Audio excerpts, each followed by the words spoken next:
एक फोटो रीलवर येण्याच्या अगोदर कमीत कमी 5, 50, 25 वेळेस क्लिक केलेला आहे, त्याला डेव्हलप केलेलं आहे आणि फक्त चांगली बाजू, सर्वात चांगली बाजू आपल्यासमोर आलेली आहे. ते 50 फेल झालेले प्रयत्न मात्र तुमच्यासमोर आलेले नाहीत. अत्यंत चांगला विनोद आहे, त्याच्यावरती आपण हसतो, मनातून कळकळून असतो. पण तो तसा डायलॉग टाकण्याच्या अगोदर, डायलॉग बोलण्याच्या अगोदर, तो फेकण्याच्या अगोदर त्यांनी कधी 100-200 वेळा त्याची प्रॅक्टिस केलेली, वर्षानुवर्षे केलेले आहे. ते फेलियर्स आपल्यासमोर येत नाहीत. आपल्यासमोर फक्त सक्सेस दिसतं. कदाचित त्याच भाषेत वेगळ्या पद्धतीनं सांगायचं तर आज मी तुमच्यासमोर एक वरिष्ठ संधी अधिकारी म्हणून दिसतो. मला बऱ्याच उपमा दिल्या गेल्या, मला वाटत त्याच्यातले कोणत्याही उपमेचं मी लायकी नाही आहे. परंतु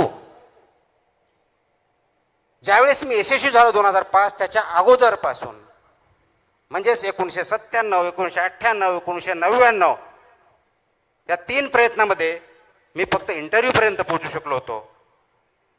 यशाने अपयशाने खचून गेलो होतो. आणि म्हणून तुमच्या माझ्यासारखा विचार करताना हा मी विचार केला की नाही, आता 2000 आपण इंटरव्ह्यू झालो, सिलेक्शन नाही झालं, म्हणून आपल्या हातात काहीतरी असावं म्हणून विचार करून परत MPSC दिली 2000ची आणि त्याचा फायनल रिझल्ट 2003ला लागला. 4 वर्षे त्याच्यामध्ये गेली. आज कदाचित त्याच्यावरती विचार होऊ शकतो की ते योग्य होतं, अयोग्य होतं.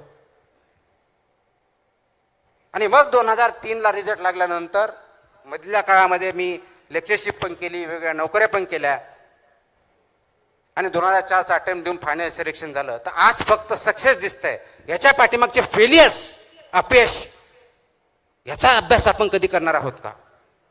आणि ते अभ्यास जर केलं,